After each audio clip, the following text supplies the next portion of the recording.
Hi, Rachel. Hi.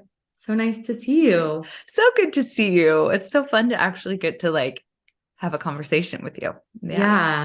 So I want to start out this conversation really learning about the earliest context of your life.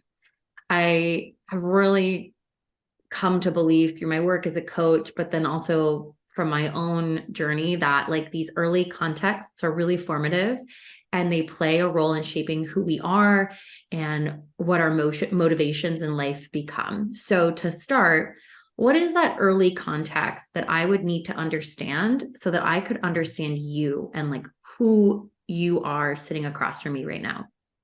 Okay. Yeah. That's okay. Let's get into it. I'm gonna start this by just saying that I did not understand what you just said, until understand that the context of our lives plays such a role in our lives until I was probably 34. And legitimately just the tip of the iceberg of understanding that everything in my life that has played out was all based on this foundational element of things. So I love that we're starting there because I think it has everything to do with where I'm at now, how I got here, all of the journey in between. And I really think that especially with worthiness and body image and all of that stuff, that has all played a role with how I grew up. So I'm one of six kids. I am the fourth and first girl. So I am the fourth child of six. And I grew up in a super religious home. So parents or people would always ask us if we were like, are you Mormon? Are you Catholic? Nope. We're just straight up Bible believing. My dad was a pastor. So I grew up in a very fundamental Christian home. And to be perfectly honest, if you had asked me about my childhood, I would always tell you I had a great childhood because I did. I had a beautiful childhood. I had parents who loved me. I had a really big, boisterous family. Um, I had like, I basically spent most of my days outside hanging out with my younger brother and just literally exploring. And it was amazing.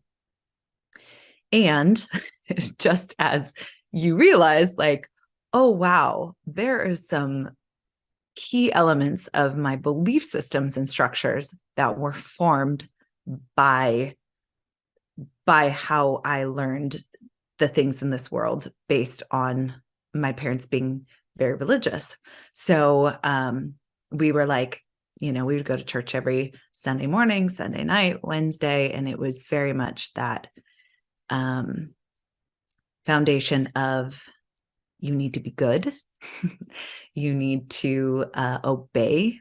So I grew up just blindly obeying anybody in authority. Um, I started to have an understanding that my worth, and I'll go back just a little bit, but I believe it's all the story we tell ourselves too, right? Like the story that I told myself growing up could be different than even one of my siblings growing up in the same house, right? Having the same experience. So the story I told myself when I was growing up and growing up in the church was that my worthiness was built upon, first of all, my virginity, and second of all, that was the worth I had to give to somebody else. So that is hard. That's a hard way to start out, believing that your worth isn't something you actually give to somebody else. And then also because of the structures, I was never taught to listen to my intuition ever. It was always that I could be sinful. So how I was raised was that I am inherently sinful, that I am a sinful being, and that I have to repent and ask forgiveness. But everything I do is based on my flesh, right? Like the things I do are sinful. And so how can you listen to an intuition if you are inherently sinful? You're not supposed to listen to that. Like you could be guided somewhere really terrible if you were to listen to yourself. So there was no amount of, what does your gut say? How do you feel about that? There's none of that. It's like, what does the Bible say? What do your parents say? What does anybody else in authority say? And it's all outsourced, right? Like everything is outsourced.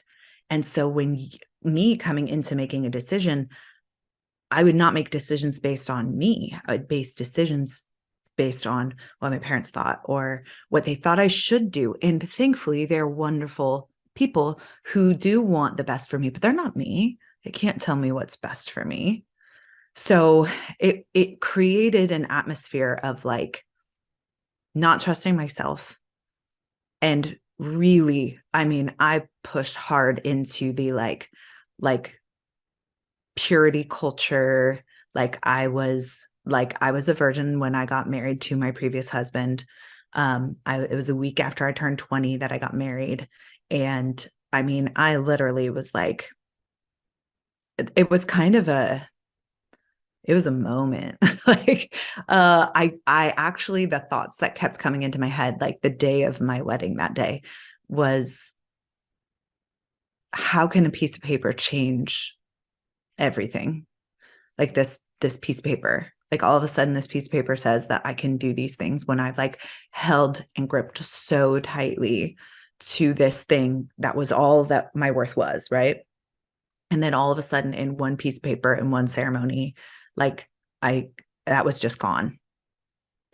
And it was, for anyone listening who has like experienced this and understands what I'm saying, like the jolting, like to the system that does is really harsh. Like, I don't know about your experience in this way, but like, were you brought up in a way like that? Like where you had that, where it was like a shock to the system of this, like, I don't know, like this thing that was like a big thing, like this worthiness in your body. Did you have that? So similarly, but different, right? Okay. So it sounds like for you, you equated your virginity and essentially giving that aspect of your body to somebody else being the defining element of your worth as a person. Yes, 1000%. And then you were dealing with something when you were going through the marriage. And it sounds like like, okay, well, if I give up my virginity to this person, then what's left about me? Am I Yes. still worthy? Like if once this Yes. is gone, oh fuck. Yeah. Yes. Where does that worth lie? Right. Right. So I didn't have it into the virginity sense. I had it in my weight and like I have to be thin. Yeah. Yeah. So that was that quick jump for me. Mm-hmm. So once that virginity was gone, that's where it went. It was like, what's the closest thing that is in my body? And so then that worth became what I could do and to be the best version, quote unquote, of myself for somebody else. But it was always for somebody else. It wasn't for me. It was always to like, because this needs to be like given. You know what I mean? Like to be a good wife, I need to be in this, like in a body that is like, that I'm doing literally the mostest, like 110% all in, always, like to do the best. And if I'm not, that means that I'm not a good wife and I'm not honoring our marriage and I'm not doing these things. Like that was really jarring. It was a jarring situation, but It's a lot of pressure too. so much pressure. So where do you feel like that came up with you? Like with your weight, that worthiness being in like your size? Well, it just felt like if I'm not thin and if I'm not being desired by men, then I don't have that much left to offer. You know, like, and it wasn't that um overt, like it wasn't that conscious. Like I have the ability to articulate it better now. But back then it was more of a subconscious like feeling that I had of like, this is the most important thing. Like I have to be thin and be desired by men, and that is the most important thing. And if I just am found pretty and thin enough and attractive enough, then like everything will be okay. Like my life will be okay and I'll be happy and fun. And so I'm curious for you to kind of like elaborate a little bit more on like where did it go? So it switched Yeah. from virginity, marriage, and then it sounds like it transitioned into food and body image stuff. 1000%. Yeah. Okay. So take us on that journey. Yes. Okay. So once that happened, I had at 16, before I got married, but when I was 16, I got diagnosed with Hashimoto's, which is a thyroid disorder. So basically, I had to be on medication and my body shifted. And I had always, I don't like to say always,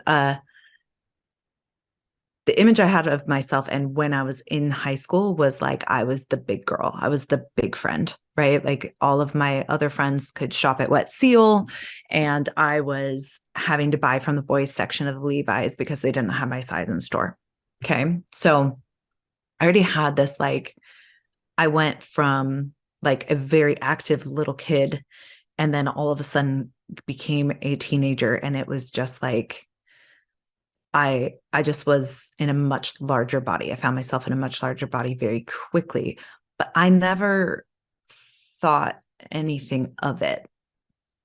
You know what I mean? Like there's so much consciousness around, like I view that part of my life and like the part where I was so hyper focused on everything as so very different, because I didn't really even notice, but that also should have been a signal of like I was very disassociated when I was in my teens. I was like, and disassociation, like for me, was like I kind of observed my life from above. That was kind of how I would view it, is like I watched myself interact with people. I would like watch myself as I like had a conversation with someone, but I wasn't like present. I was like an observer of myself. And I didn't, again, these are things I didn't really realize were happening until like I was 34 years old and like the world was crumbling. And like, it always takes like the catalyst to be like, oh shit, like, yeah, that was like since childhood, that was super cool. But during that time, at 16, I was like, okay, now I'm on thyroid medication and my body's shifting and doing these things. And then I felt that was it. It was kind of like that like first hit of like someone complimenting you on the way your body looks or has changed, right? So all of a sudden, my thyroid that was like that of a 40-year-old, like all of a sudden I was like, my metabolism was working again and I was doing these things. And I started getting compliments on like, wow, you look so great. And like, oh, wow, you've lost a lot of weight. And it became so like, oh, like, ooh, this feels good, right? It's almost like that same thing as when I was young, like when my parents would tell me like, oh, you did such a good job on this, or you're such a good girl, or you're so kind, or you're so nice. Like it's these little hits of like, oh, I'm doing the right thing. You know what I mean? Now, meanwhile, it was like, I was eating like cinnamon rolls for breakfast and then completely skipping dinner. It was just like, it was not a very balanced lifestyle or eating. It was just very much like college life, like grab something, eat a banana in the car when you're going to class. And then like I was here, there, everywhere, working and doing all this stuff. So that started happening. And then I was like, I got married, and all of a sudden it was hard. I think about after the first year is when it really started to affect me. And I started getting more focused on like, okay, I need to be going on diets. Okay. So then that started the diet cycle of unending hell of diets. Like I once read a book about like, I think it was, I want to say it was the Fuck It diet. And she was talking about how many diets she'd been on. She listed them. And I was like, oh, check that one off, check that one off, check that one off, check that one off. Like I was like, oh yeah, I've tried all of those, all of those. Weird, weird. I've done all of those things. Um, but it came to be that like I started focusing on the body stuff. Like it started becoming really, really apparent as like weight started fluctuating again, as I was getting into a very like tumultuous time in my relationship. And so it was like, okay, we're going to go on this diet. Right. So then we start that. And then, of course, like, then you get more compliments. And then it's like, it was like this unending feeding of this thing. And then I would get to a point where I was like, it's not working anymore. I need to try something new. So then I would try another one. And I literally, like, it was like back to back to back for, I mean, I don't even know how many years. I got pregnant with my son at probably, I am currently in a larger body, like for myself, like in my journey. And I don't say that in like a negative connotation, just like a reference point for like where I was in my journey. I just want to make that clear. Like that's not like oh, and then this was bad and then this was good. It was not. It was just I happened to get pregnant with my son kind of accidentally when I was already in a larger body. And so then I have him, and all of a sudden I'm like, okay, I am working through not only like the mental of having a child, which was extremely difficult for me. It was very, I didn't anticipate how difficult it would be for me. I had some postpartum anxiety that was really debilitating. Like I kept seeing my son like die in different ways, like over and over again, multiple times a day. So I like did not feel like he was safe unless he was in my arms. And so it was like I couldn't really function very well for a lot of months after having him.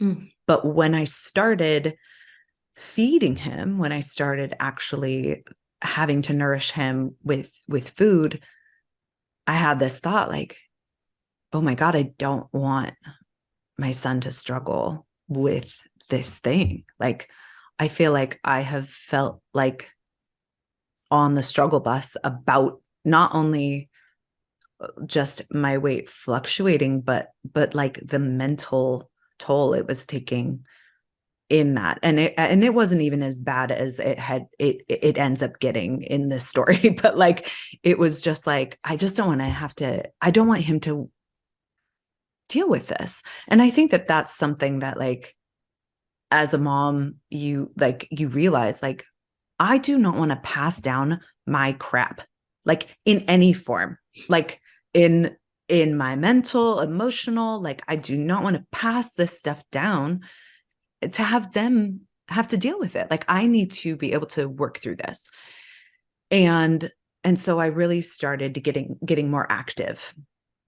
And so I was like, okay, I'm just going to make activity a priority. And I thought that was very good, right? Like I was like, oh, I'm doing this very healthy thing for myself, when it's like that.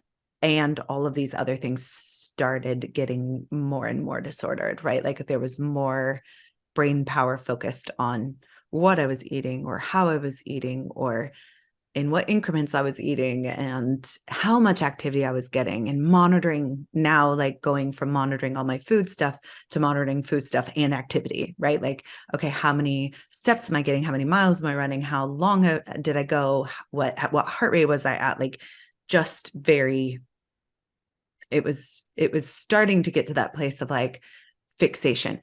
But let me tell you, that was a really hard time emotionally for me and with my marriage still. Like my marriage was hard. My previous marriage was like, it was a very difficult relationship. And I own my 50% of that for sure. And looking back, realizing how much I really did play into that. However, the focus on food and exercise felt really tangible and gave me a direction to put energy that I was like, it felt good to feel control over something because I felt very out of control. And so it wasn't the absolute worst thing for me at that point. And sometimes I think like there are parts of my story, my food story that like, and body story that like I look back and I like cringe at. And that point was like, oh girl, you were doing everything you could to survive. Yeah. Yeah. Yeah. I want to put a pin in that and kind of like Yeah. emphasize and highlight what you're saying before you continue on with your journey. I definitely want to hear it all and keep going. But you know, our eating disorders, and we've talked about this on various times throughout the pod, whether you resonate with eating disorder or disordered eating or just being fucked up on the diet cycle that you were talking about. Yes. They are, I find that they are almost always sort of like a life raft. Like we're in some treacherous water that we probably wouldn't be able to get through if we didn't have something there to help us. And, you know, because of the society and the culture that we live in, the thing that is given to us that seems so accessible and tangible, to use your words, is food and weight control. It's food and exercise. And it sounds like at the time, the food and weight obsession was giving you a sense of stability and control during a context and a circumstance in which you felt really out of control. So 1000%. while we can look back and be like, wasn't the most healthy, holistic, healthy thing that I was doing, definitely wasn't the most sustainable, but I can look back and see how that was helpful at the time, given the larger context in which it was happening. Yes, Yeah. absolutely. Absolutely. And that continued on, I think, like, uh, so I then got pregnant with my daughter unexpected. Like I think we just celebrated my son's birthday. And I don't know if you know this story. I don't know if I shared it when we were because we were in breathwork facilitating training together. But when I was pregnant with my daughter, I got pregnant on accident. Like we weren't planning it. So I wasn't on like fertility medicine. But I got pregnant with triplets. And two of the girls, they were all girls, but two of the girls actually were conjoined. So I had conjoined twins and my daughter. And finding this out, like, I think that like it's like one of those moments where like your whole world stops, where you just like everything gets like to a pinpoint and you're just like, oh my God, I'm out of my depth. Like I'm in survival. And during that pregnancy, we came to find out at about 20 weeks that they shared a very malformed heart. So it was like half of a heart that they shared between them. And so we had to make the decision to stop that half of a heart so that my other daughter had the best chance at survival. And it was one of the loneliest. Ooh, I can feel emotion coming up. It was one of the most lonely times of my life because though I had support around me, um, I felt like that decision had to be mine. And I couldn't ever have imagined having to make a decision like that. And I think I changed. I mean, how can you not, right? Yeah. From things like that. But from that point, I have felt very like I was on my own. I was doing it on my own. And it was kind of like the beginning of the end of my then marriage. It was just like it was already working its way. And then it was like this point. And it got to be that lifeline of that life raft of disordered eating, just it literally became like the other thing that I focused on completely. I was like, I'm a mom and I do this thing. Like, I'm a mom and I work out. Like, I'm a mom and I eat really like restricted. Because it was the only way I was getting through. And came to a point where my marriage ended up coming to a really hard crux point, and I had to call the time of death, is like what I like to call it. And it was then that I was like, I have to get therapy. Like I had never gone to therapy. There was a stigma in my family about therapy. Like like I said, I love my parents, but like my dad still like doesn't think therapy is good. Like, you should be going to the church, you should be getting counseling from your pastor. That's fine. But like, dear God, a therapist, like, no, that's like a whole different ballgame. So it's just funny. But it was then that I started understanding that like I had childhood trauma that I was like living out of. The things that I was doing in my own marriage that were detrimental to it were because I was living out of a trauma response. And I don't think that it's talked about enough that when you experience trauma as a child, that it kind of becomes your personality, and you don't actually understand that that's not your personality until you're like, I swear to God, it's like in your late 20s, 30s, you start to realize like, was like the thing that people thought was me was actually my trauma response. And I think that is like, I had never heard of the fawn response until we went through our trauma informed facilitating training, right? I'd never even heard that response. And I was like, oh my God, like that is my personality. Like that's what I thought I was. Like as a child, that is how I operated. And so everyone just thought like Rachel's the one that like, she's the one that's stable, and she's the one that does all the right things. And she's the one that like gets all A's, and she works really hard, and she's that like, she'll go above and beyond for everybody else, and she'll always make sure everybody has everything that they need before they leave the house, and she'll make sure the younger ones get dressed, and she'll make food, and she'll do all of these things. And realizing like, holy shit, like that I've been operating out of a system that was basically survival until I hit a crux point and was like, oh my gosh, I can't live this way anymore. And I'll add in one other thing is like, yes, there was all of these hard things happening. And yes, there were some good things happening as well. It's not all like bad or good. It's all very mushed together. But Yes. I was constantly in a state of irritation. Like I was constantly low level irritated at everything and everyone.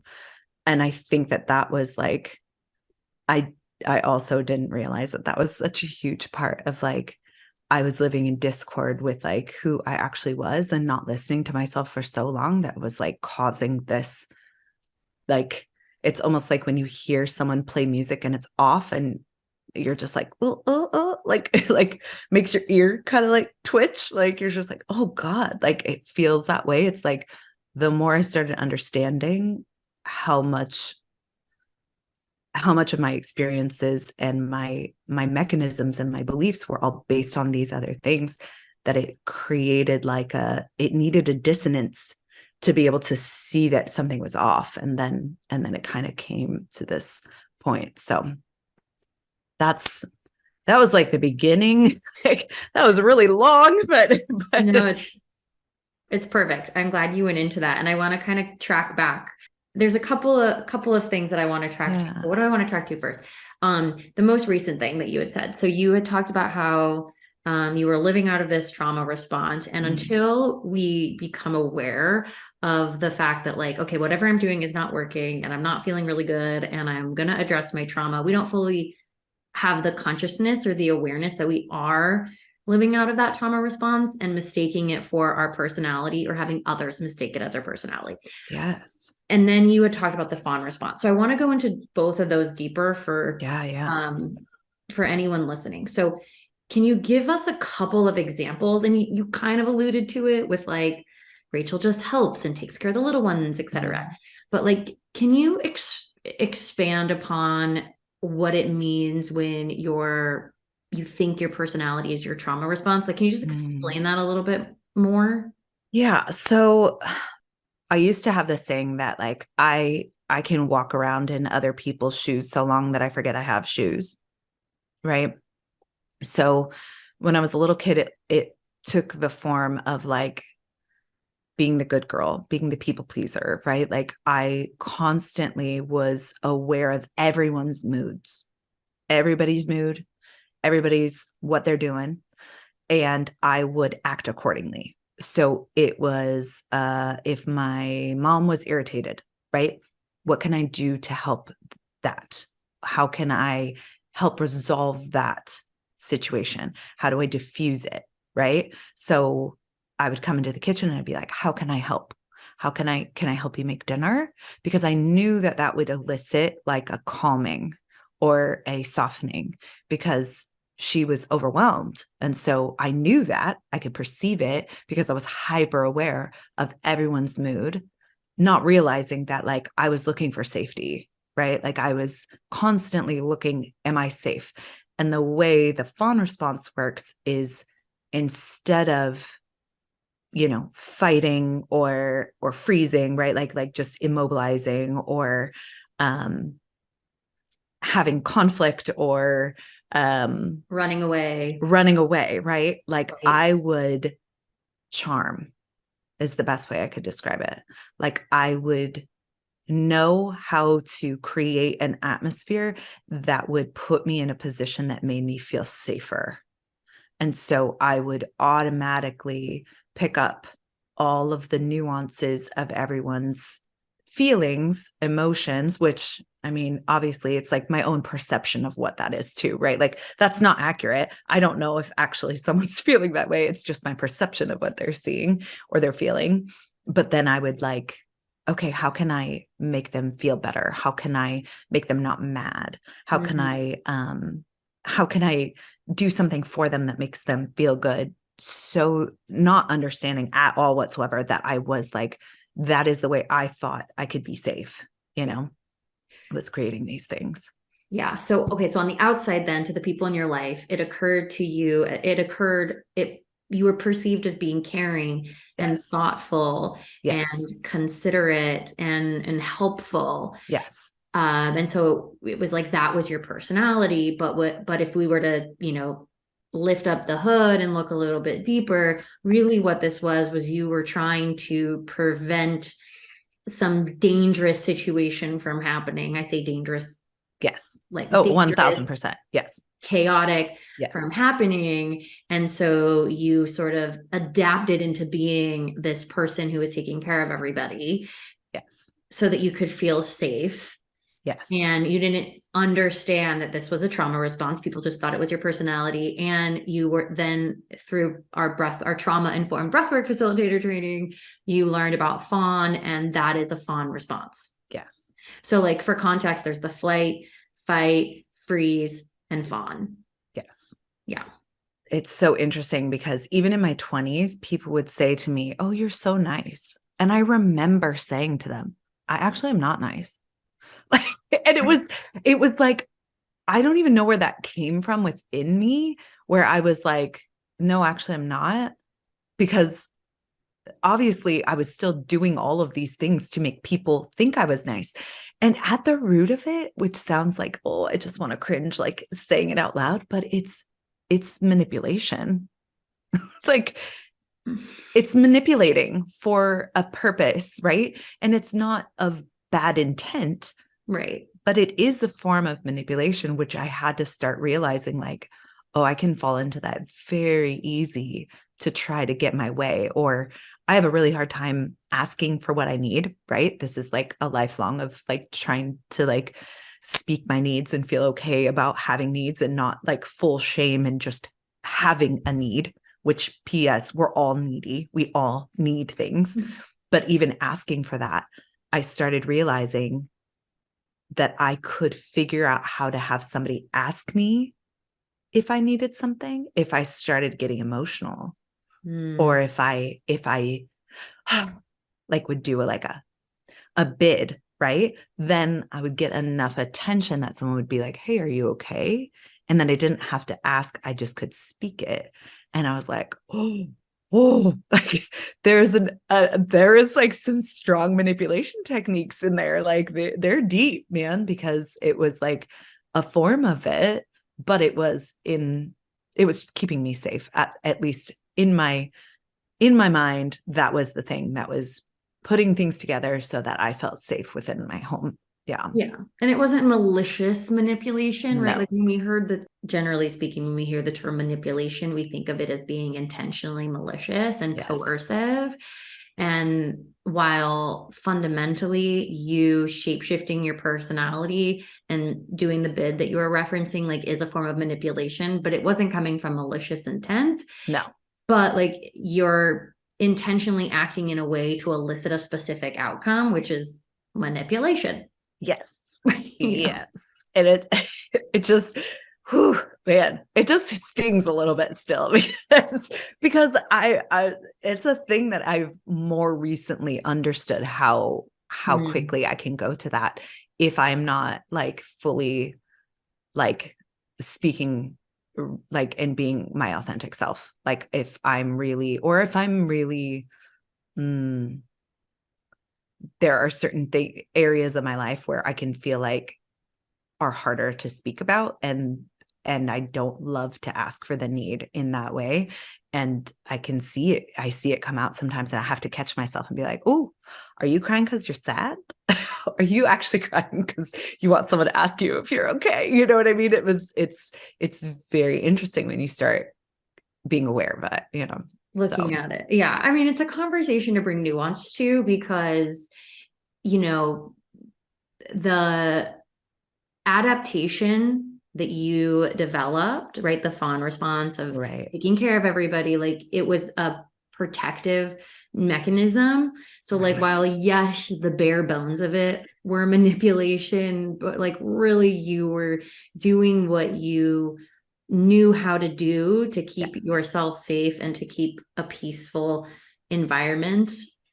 Yes. In all these different situations, specifically like when you were growing up. And so I can understand your like ick vibes now, maybe as like an adult, but like when I'm hearing you describe it, like I'm just like, you were trying to keep yourself safe and that's all you knew how to do. And oh, for sure. For sure. I have much more grace for the little version of me.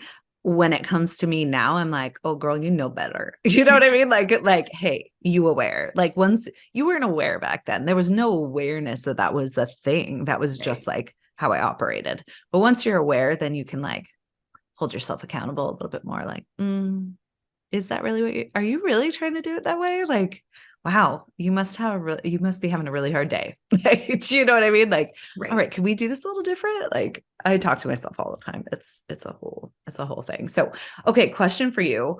Okay. Fawn response. Like, had you known about fawn response? I had learned about fawn response. I don't know when or where or why, but I was definitely familiar with the term. Okay.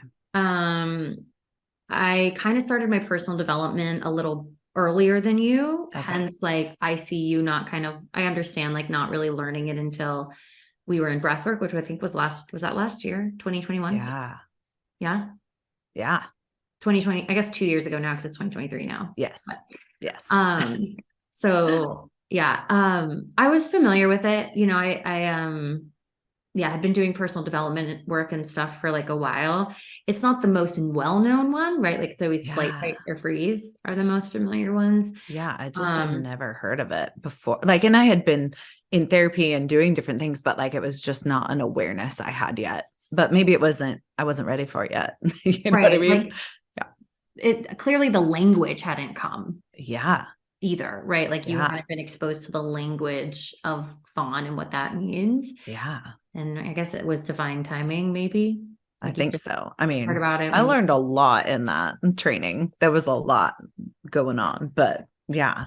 But do you feel like with your story, like, do you resonate with using that, like, or being in that, or how did that look for you, like growing up, or you know, awareness around that? it's funny that you asked that question because I never really identified with it, but listening to you talk about how you identified with it, and how it showed up for you, I can see areas and times where I have done that, where I'm like, okay, I'm going to try to diffuse the situation. Mm, But I've never related to it as being a fawn response as much as I've related to it as being like, I want to diffuse the situation. And so I'm going to do my best to try to diffuse the situation. And so okay. I don't necessarily relate to it as a trauma response for me, Mm, but that doesn't mean that I haven't engaged in some type of fawn-esque behavior. mhm. I just think maybe it's been more conscious, whereas for you, it seemed like it was an unconscious thing. Oh And yeah. so that might be a really important distinction to make, Yeah. because like trauma, like you having your personality become a trauma response often is unconscious behavior. Yes. So I think that's the distinction. So it's not that like I haven't engaged in fawn-esque behavior. It's just that it's been more of a conscious act. So I don't Right. relate to it in the sense of trauma. Right. Totally makes sense. Yeah, because I mean, I would say that I have fought, froze, right? Like there's other responses that I have had in different elements of things where I was more like, oh, like I'm shut down right now. Like for the example for that one for me is when I get into disagreements, when there's disagreements around me, or like so we're a blended family. So my now husband and I have 3 kids combined together. Um, but like teenagers, like they question you a lot. And I actually love it. But like my system gets a little activated um by like disagreements, or like in my brain, I'm like, oh, they're fighting, or like they're like um my middle daughter, this is a perfect example. The other day she was like, I don't understand why we need to put our phones out on the counter when they shut off. We have like their phones shut off at 9. I don't understand why I have to put it on the kitchen counter if it already shuts off. Like, why can't I have it in my room charging? And like my husband and her were just going back and forth, and it was like getting more intense, and I like could feel my entire system come up, like my whole body was like shaking, and then I literally just started falling asleep. Like my body just goes into woo, woo, Shut woo, woo, down. like full shutdown, like 100%, like just absolutely, like it gets activated, and then it's like, okay, we're gonna go to bed now, this is too much, like it's too much. And it's so interesting to like, I hadn't noticed that too before, like, oh wow, that really happens to me when it feels like there's a lot of energy, like when there's intense energy that happens, my body can very quickly be like, no, it's bedtime. It's like, doesn't matter what time it is, just Rachel's going to bed now. Like she's taking a little napper. Like that's just what's happening. So Mm. it's very different than like, I can see that that happens to me in certain aspects of things. But now that I know, like, and I'm aware, it's so different. Once you're aware, like, I mean, awareness changes everything. It Everything. changes because then you can be like, oh, and I will say, I think something that I have really actively been working on is having compassion for myself in all of the ways, right? Like, of course you want to go to sleep right now because this feels like upsetting, like of course you want to like diffuse this situation and not ask for your needs because it feels kind of uncomfortable, and like I totally get it. Like, oh, of course you want to scroll on your phone for an hour. Like you really have a hard question to ask someone, and it's going to be a harder conversation. Of course you don't want to be like thinking about that right now, you know what I mean? And just having compassion for my coping mechanisms, you know what I mean? Like ultimate compassion for myself. So Yeah. And what you're saying right now reminds me of a reel. I think it was you that made it, where you talked about the difference between numbing and comforting. yes. So I feel like Yes. that's a perfect little segue. Okay. I do want to, I at some point I'm going to track back to a couple of other things you shared in your story, but like I Yeah, trust that we'll get there. for sure. Or if it's meant to be Right. talked about, we'll get back to it. But like segueing into that, what is the difference between numbing and comforting? Oh, such when I started realizing like the difference between these two, like I think what I'll probably start out with saying is like, I think that especially when you have had a harder relationship with your body and with food, that we tend to be people that tend to be in that they would like raise their hand on that one, um, tend to be very critical of themselves, and not just in body and food, but in other areas, right? And so I was having a conversation with a client of mine, and she was talking about like, oh, I just, I've been going through a really hard time. And, like I took my daughter out to ice cream and, we had our ice cream, and I just got back and was just like, oh, I'm so frustrated that I ate this ice cream. And I was like, hold on a second. Like, you went out specifically with your daughter to go have ice cream because both of you are having a hard time, and you spent quality time together, sharing this moment, sharing this experience together. What what about that feels like you weren't consciously choosing this thing, right? And I was like, it's okay to comfort yourself. Like sometimes we need comfort, right? Like maybe that's a hug. Maybe that's like taking ourselves to a coffee shop and sitting there and reading a book. Like sometimes we need comfort in, like, comforting isn't just about food, but food can also be comfort. You know what I Mhm. mean? Totally. And so I think the difference is like, okay, you have a really hard day and you come home and you grab a pint of ice cream and you sit in front of the TV and you're eating the whole thing of ice cream and you're watching TV as you're scrolling through your phone, and you look down and you're like, holy crap, I just ate that whole thing of ice cream, right? That to me is numbing because you are not aware of, you're not present with any of the things you're doing. You're not aware of what you're watching on TV. You're not aware of what's on your phone. You're not aware of what you're eating, right? Like you're unaware of all the things. And that is to not feel present, right? So the difference, I think, between numbing and comforting is being present and giving yourself the gift of whatever feels nourishing to you at that moment. So coming home and saying, you know what feels really good? I have that special ice cream in the freezer, and like fish food is my favorite. And I can't believe we still have it. And like, I'm going to like just eat some marshmallows and chocolate fish right now. And I'm going to allow myself to watch the Great British Baking Show because I freaking love that show and it makes me feel good. And I'm going to sit here and I'm going to enjoy this, Yes. being present in it. Yeah. The two things are almost the same thing. Do you know what I mean? But it's the intention behind it and the awareness of like, you know what? Like this actually feels like someone giving me a hug. This actually feels like a nourishing thing I can do for myself, that like it feels good. It feels good to me.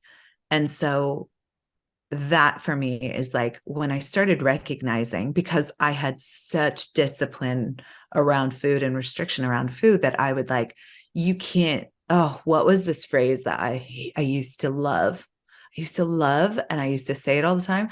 And then now I hate it vehemently. Is like, you're not a dog.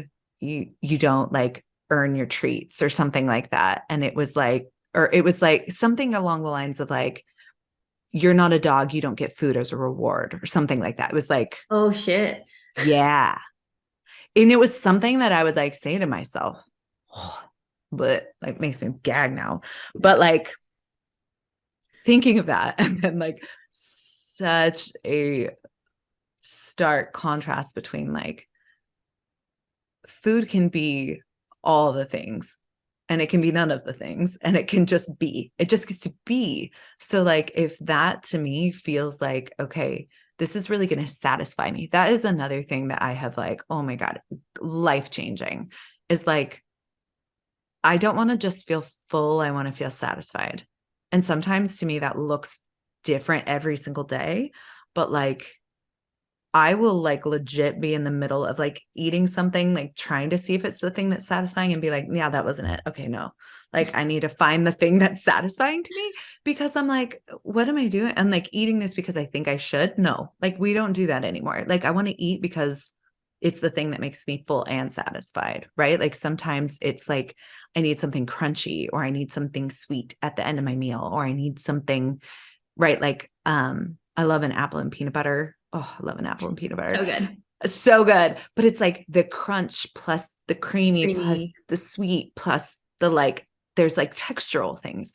And so I started realizing that with eating too, is like, it's not just about like being satiated, it's about being satisfied. And I think that with comforting versus numbing too, it's not just like, I'm eating this thing. It's like, no, I'm eating this thing because it feels like really good and satisfying. And I have been like mid ice cream bite and been like, this is not it. Like, this is not what I want. Like, I thought it was, but it's not. Do you know what I mean? And like understanding and knowing that. But yeah, so going back to the numbing versus comforting, I really feel like it's like, one of my friends taught me this. It was like awareness, choice, empowerment, right? Like ACE. So once you have the awareness, then you're actually making a conscious choice about it.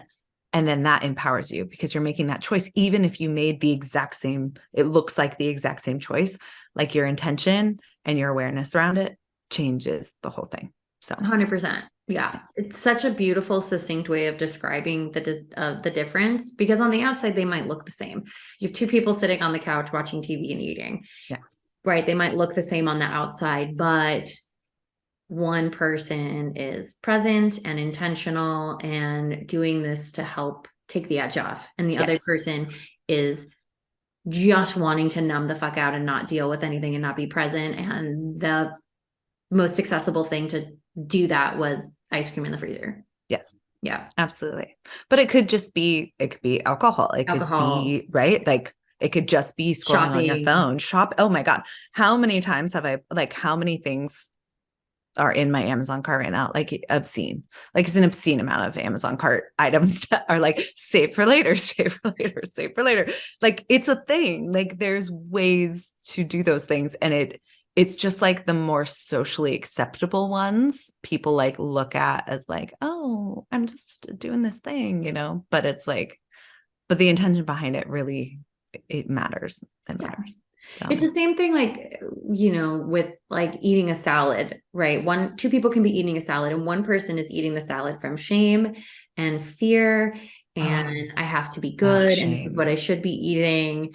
And it's come up from a restrictive place. And then another person is eating salad from a place of desire. And that's what they want. And it's like craving and it's the thing that's going to satisfy them. Like that's it. Like it's so good. Yeah. Totally. Friggin' shame, man. Shame is the worst. I hate shame.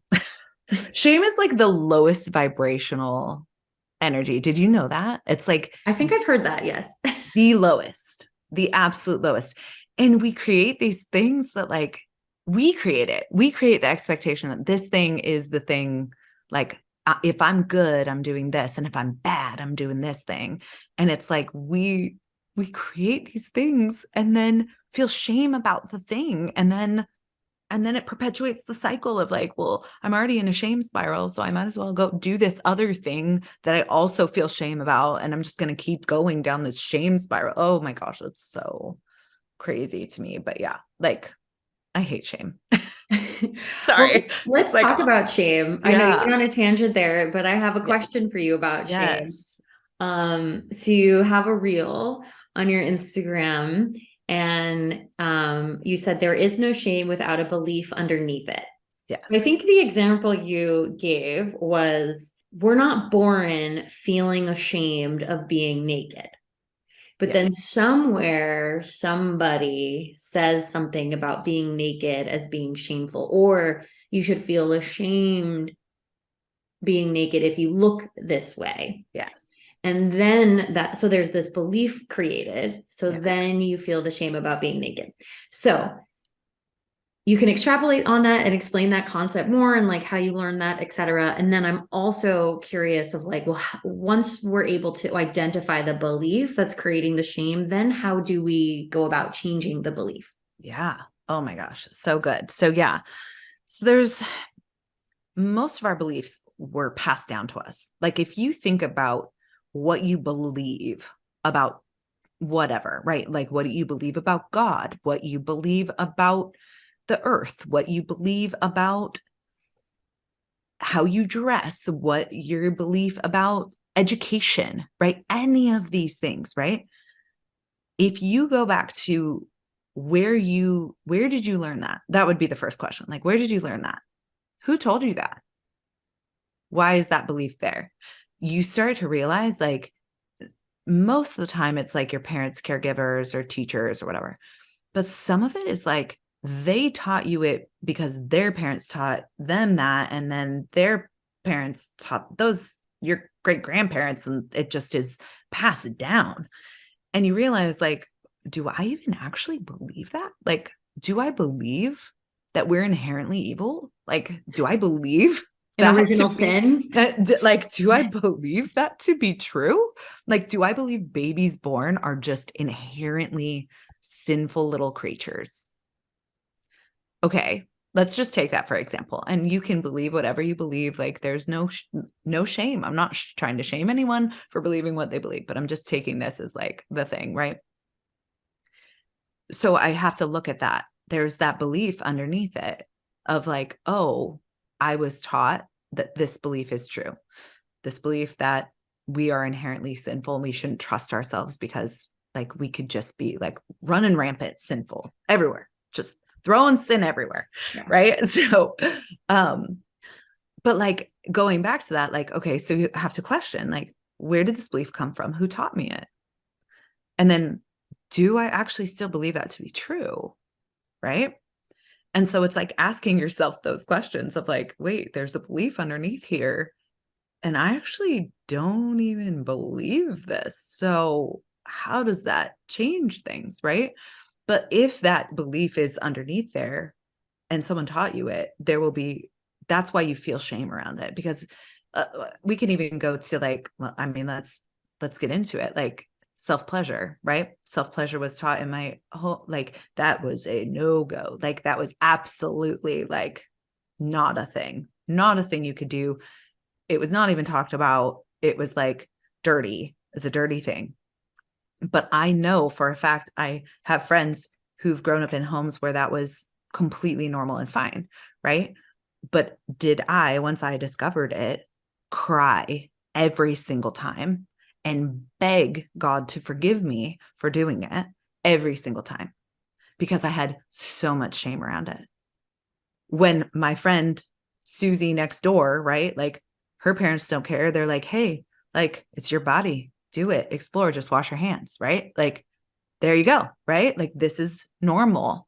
She doesn't ever feel that shame because there was never a belief that it was bad. Right.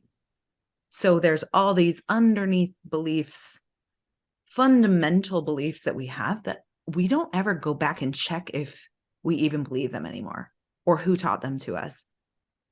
Mm-hmm. Like, we don't question it. We don't go back and like evaluate the things that were taught to us unless we're like really getting doing into the work. Yeah. Yeah. You're just like doing the work. Ooh, yeah, that's it, man. Like, ooh, we're going deep, man. Yeah. But yeah, so that's where like there is no shame without a belief underneath it that it should be shameful or you should be shameful in that. And that's the difference between guilt and shame, which I just want to point out is like guilt says something I did was wrong.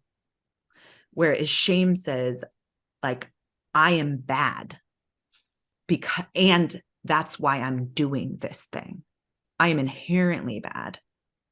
And so I do this thing, not I've done a thing that I consider bad, if that makes sense, or wrong. And so it means that you at your center are the thing you should be ashamed of, right? Like you are the thing that is wrong or bad instead of I've done a bad thing. Right. Which is probably why you were like, I hate shame so much. And you get into these shame spirals because, like, when you believe you are the bad thing and that's just like who you are, where it's like, if you do a bad thing, you can change behaviors. Yes, But like, if 1000%. you're the bad thing, Right. what the fuck do you do about that? Right. There's nothing to do. No. Right. No. Oh, that's why it's so bad. Like that's why I hate it so much. Just because I think that we hold on to a lot of shame that we do not, that it's not even ours. It's not even ours. Right.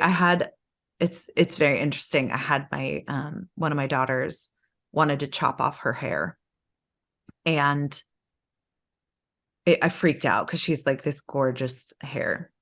And I was like, like, like totally like upset about it. And I was like, I actually got mad.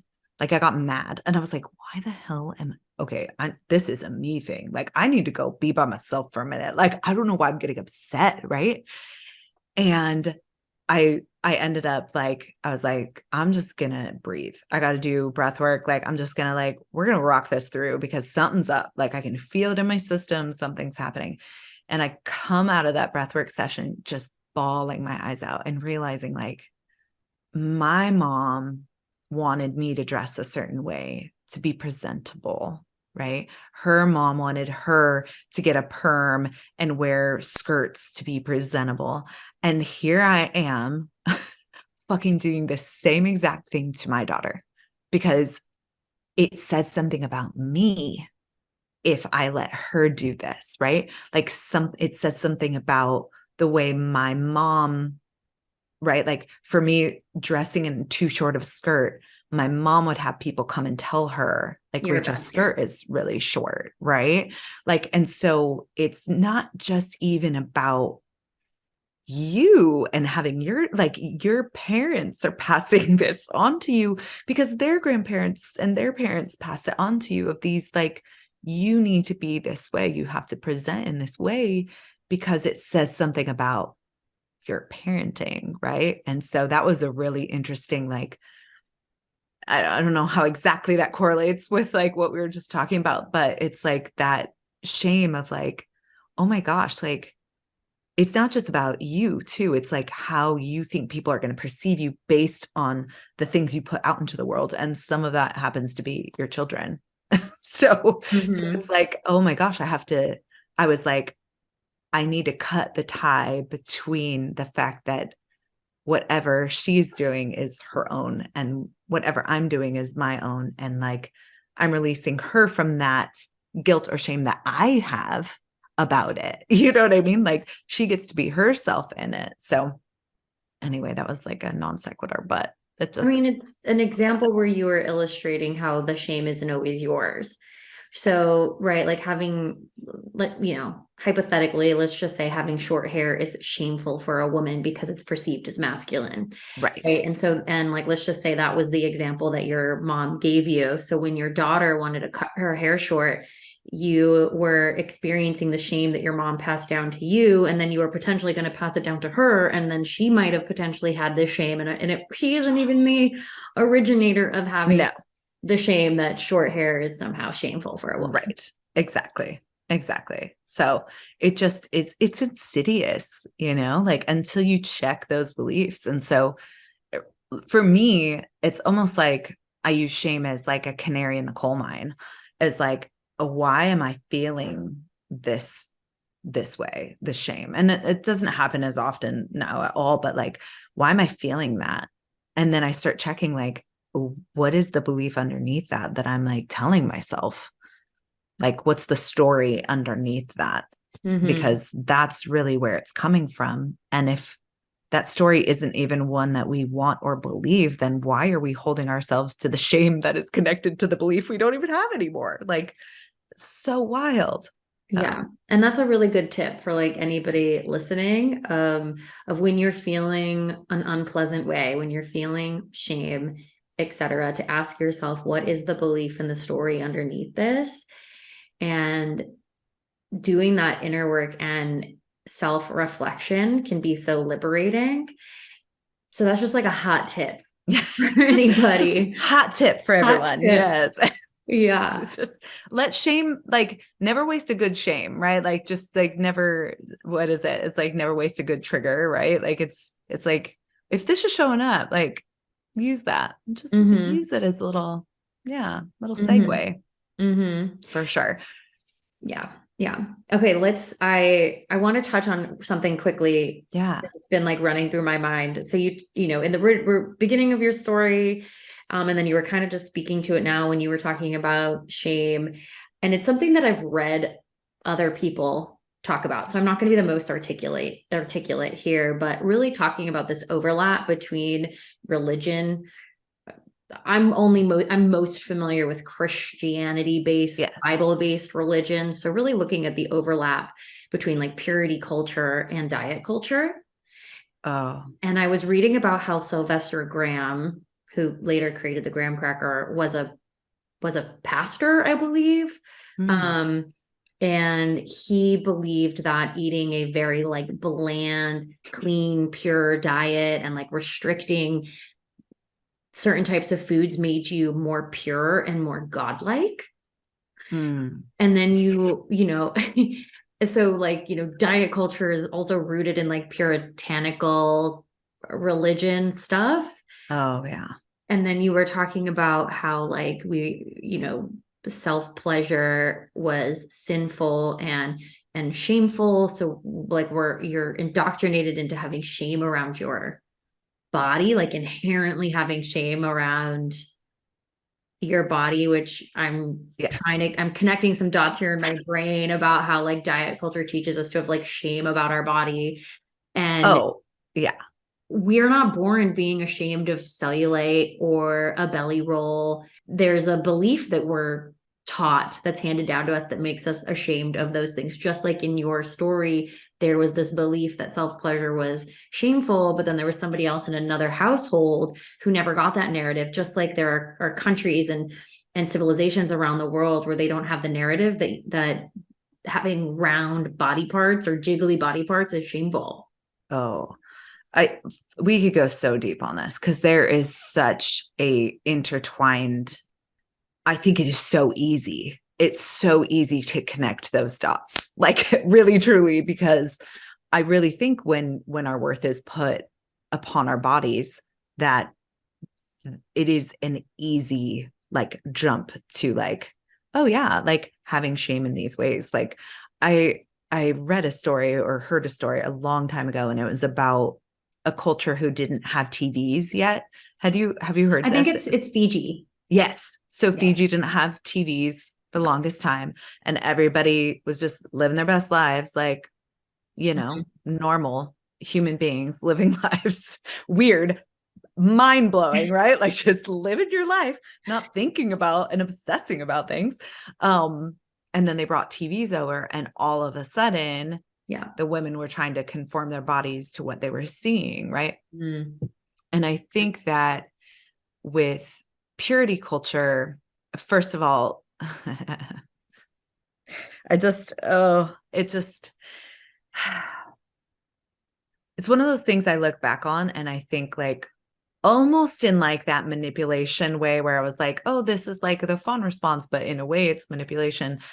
I think that there is good intention behind it, mostly. I'm not going to say fully. Yeah. I think who was teaching me this and the reasons why seemed like a good idea.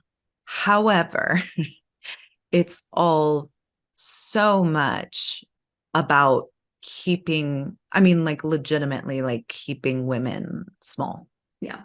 physically, emotionally, mentally, right? Like, Submissive, yes, controllable. yes, Yeah. absolutely. And so I think it is such an easy jump. And I think that that's why that jump happens so easy for me, is because when your worth is put in your body, like literally what your body is or what it has to give to somebody else, then like that's such an easy, like, Jump. yeah. The next thing is like, okay, well, that's the closest thing I can find is Yeah. this thing, right? To hold on to. Well, and you talked about, you were taught that you have original sin and you're inherently bad and you can't trust yourself. Yes. And when we look at what dieting teaches you, is it teaches you can't have intuition and you can't trust Yes. yourself and you have to put your faith in some external authority. Yes. Diet, diet, diet, diet. So there's so many overlaps and similarities between Yeah. your religious upbringing and religious upbringings in general and Yes. diet culture. Like they are kind of a segue into Yes. one another because you're taught that you're fundamentally flawed and you need some authority figure. So with religion, it's God or your pastor or whatever. And Right. with diet culture, it's like whatever diet is trending at that time. And you're not told to trust your intuition and you're not told to listen to your body, right? So if you have these urges to self-pleasure, you're taught that it's bad and you should ignore it. If you Right. have cravings for sugar or for rest, it's bad and you should ignore it. There's just a lot of overlaps here. It's basically the religion of diets. Like that is like it's 100%. And okay, so we're wired for the familiar, right? Like we are wired to go towards the familiar. So whatever feels familiar, which diets do, right? Like that diet culture feels so Like control familiar. yourself. Yes, because it's all about control and restriction and oh man, just like white knuckling everything. Do you Right. know what I mean? Like, just like, okay, like if you're not doing it well and you're not like, then you just need to put more effort into it. Like, just do more then. If you're not getting the results you want, just do more, be Mm-hmm. more restrictive, which is just like, oh, yeah, it's just insidious. It just goes deeper and deeper and deeper into that. But yes, you're 1000% hit the nail on the head. It's like so easy to just pop right into that because it feels like comfortable in its agony. Do you know what I mean? Mm-hmm. Like it feels very, very much the same. So Yeah. Like, I get what you mean with the familiar of like, okay, there's something inherently wrong with me and I can't trust myself and I need to seek something outside of myself yes. to control and to fix and to make me better and to free me from this shame that I'm feeling or supposed to feel because of some inherent thing about me that I cannot change, whether it's original sin or the cellulite on my butt. Right. Absolutely. 1000%. Same. Like Yeah. it just is. I actually, okay, so this is kind of a funny story, but the first time I went to the first therapist I ever went to, she asked me the question, well, what do you want? And I literally looked at her and I was like, I don't know. I've never asked myself that question. Right. Like that's how far like outsourcing everything had been for me. Like I didn't, because I still didn't trust myself. I wasn't listening to myself. I was starting to hear things, I was starting to recognize like something's off, but I didn't have the idea that like I had never asked myself like what I wanted. I just did the things I thought I should do. And so it's like I just overrid everything that my body was trying to tell me. I overrid when like the only thing I could eat was like chicken and rice because like I had debilitating like stomach issues where like for months I was like everything I put into my body hurts. Like I'm just doubled over in pain all the time.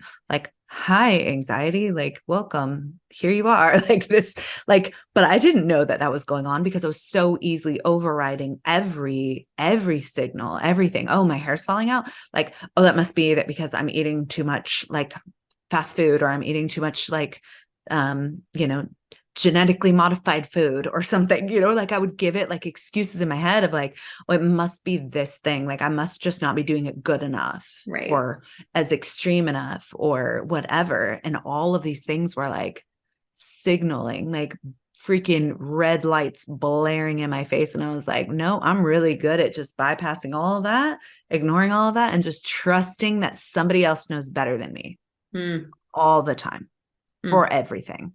Mm-hmm.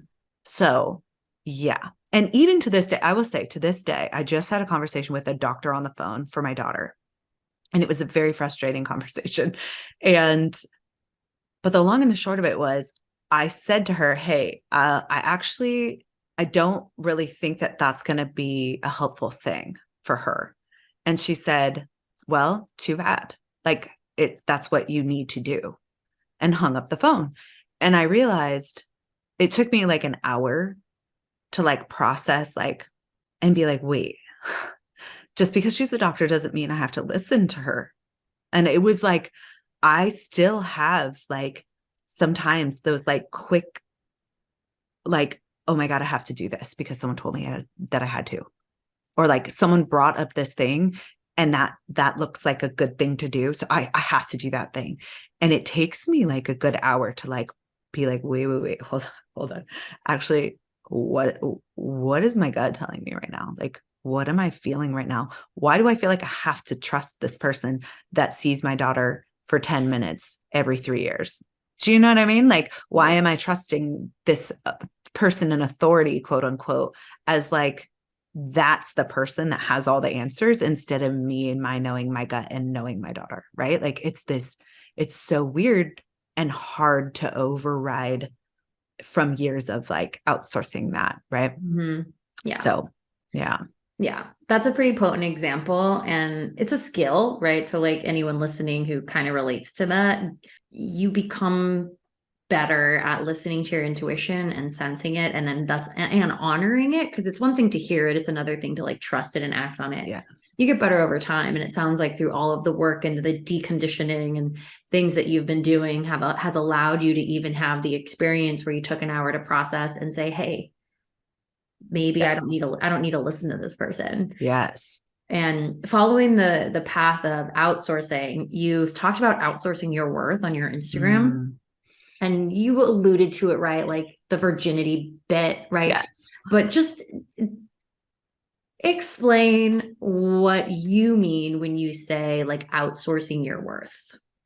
Okay. So I think when we are taught not to trust ourselves, right? When we don't, whether you were brought up in a religious home or whether you were brought up in a home where they just didn't talk about that or you didn't know any of this, right? Like it doesn't have to be just because of this experience that I experienced. It just happens to be that was my experience and it led to these things. But I realized that in kind of like knowing that or feeling like anybody in authority knew better than me, like I wouldn't ever trust myself.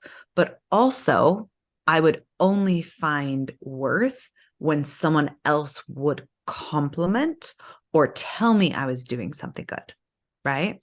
So it wasn't like, hey, that was really awesome and I feel really good about this thing, right? Like it was constantly like looking for approval, like at every turn. Okay, this one's a weird one. And I would love if someone's listening to this and was like, oh my God, I do this too. Like, please reach out because we need to be friends. I did not know why I was doing this, but it came up in casual conversation in therapy of all places. I love therapy. But when I stop at a red light, this is previously, okay. Like I will say, I've stopped doing this. Now that I'm aware, I've stopped doing this. But this is like more recently that I have realized these things. When I stop at a light, I roll down my windows and I blast my music. Why do I do this? Because I want someone to look over, acknowledge, and think that my music is good. I'm literally looking for approval every red light. Every fucking red light I come to, I'm making sure, don't you think this is good? Don't you think this is awesome? Don't you think I'm cool that I'm listening to this music? I am outsourcing to a random stranger next to me in their Tesla, like, hey, like, you think I'm cool in my little Kona? Yeah, I'm listening to this rap music. Do you like it? Like, it is a thing. And I was like, oh my God, I am outsourcing approval. Like I need outside approval to feel like I'm worthy. Like, so I'm seeking it in all of these ways. And ultimately, I mean, like truly, that is the driving force of why I had a disordered relationship with food in my body, was because I was constantly using my body as like the freaking beacon in the night of like, someone will approve of me if Mm-hmm. I look this way, Mm-hmm. or if I dress this way, or if Mm-hmm. I, right? It was a quick hit because you Mm-hmm. could get it everywhere. Or the way my hair was colored. I used to get compliments on my hair all the time. And it would be like, oh, thank you. Thank you. Like it's like a hit. But the problem with it is because it feels good and you want more of it, right? Like the more that people tell you that you look awesome and wow, you look really great, or like, wow, like you're really intelligent, or any of these things that like feed that thing inside of you, right? Like the more you outsource it, the more you need. It's never enough. It's like chasing the dragon, right? Like you're trying to like get the next hit, because when it's not there, then you don't feel worthy, right? Yeah. So when you don't have that inherently within yourself, that, hey, like I am worthy as I am in this moment. Like I have this big like Sherpa hoodie thing. I wore it to the store the other day. I was just like, doesn't matter, because I feel worth. Like I am worthy in this huge like fluffy thing. Like I'm worthy. I'm just worthy. Like I don't need to do a thing or to be a certain way or to act a certain way or present a certain way to get this approval, because I already have it in myself. Right. But it's a such a slippery slope, because especially as I was getting weight restored from being in a, like I went balls to the wall. Like I ended up going further into disordered eating, and really like it hit a really, really bad point mentally just a few years ago. And I knew I needed, like I had to change, because I was worried that my body was going to shut down. So when I started getting weight restored after that experience, all the compliments stopped. And that was an extremely hard thing, especially mentally already being in a vulnerable place and emotionally being in a vulnerable place. When those compliments stopped is really when I had to start working on my own worthiness, because I was like, oh, if this is not here, like I feel really gross and really shitty. Like, and I didn't realize how much I was feeding off of those things. And now I'm very conscious. Like I do not, I actually think it was something I did with you when I first met you. You kind of, okay. So first of all, like you have a very beautiful radiance. Like you are just radiant. And Mm. so when I met you for the first time, I was like, oh, wow, you're so beautiful. Like it was like this, like my brain like came out my mouth, and I think I apologized to you later. And I was like, I am so sorry. I've worked so hard to like not compliment people's like compliment them in that way, because it's not like that's the least important thing about you. But it was just like this moment of like realizing, and I like spewed it out to you. But I realized like how, yes, it feels really good when you get someone complimenting you. And I compliment people now, but for very different Different things, right? reasons. Right? Because people are beautiful. I think everyone is so beautiful. I don't know what's happened, but like I'm like, people are beautiful. Like, do you ever just look at people and you're like, wow, like everyone is so uniquely beautiful. Like it flips me out a little bit, like where I see beauty in every single person I see. I'm like, dang, like, Mm. wow, like this is so cool. Like we're just all walking around beautiful right now. Like this is awesome. But I think like because it was such a hard thing not having those things, I've really worked hard at like not specifically speaking about anybody's body. I think like we are in 2023, like we should not be speaking about anybody's body in a positive or negative way at all whatsoever, because I really think that it can feed, or really like, especially when you're vulnerable, it can really be damaging when you're not hearing those things, Yeah. when you're already working through all of the stories about being okay in a different body than you were in at your most distorted, Yeah. you know? You just don't know what you're complimenting, right? And like, and you don't know what could potentially, how that person could be negatively impacted by your comment later on, right? So you had this So true. experience where you were deep in your disordered eating and thinner as a result. You had a disordered body, but that Yes. body was routinely praised, Yes. right? And you were using that praise as like an energy source, 1000%. right? Yeah. And you decided that you needed to get better because if you kept going the way that you were going, your body was going to break down. You could have been in the hospital, Yes. right? Yes. Things could have got worse. And so you started to recover and you started to enter into a recovered body, right? Yeah. But the compliments of your disordered body stopped coming and you needed to find a new energy source. Yes. Which weirdly is awesome. Like, because really when we're outsourcing that, right? Like it just is never, it's just It never never enough. ends. It I think never that's the ends. thing, is it just never ends. Like when you're so reliant on people outside of you to get it, you always got to put energy into trying to find that shit outside of you, and it's exhausting. Exhausting. So Yeah. it's hard, but totally worth it to find that within yourself so that you're self-regenerative. Like you can feed yourself and you're not constantly needing to seek it outside of yourself, Yes.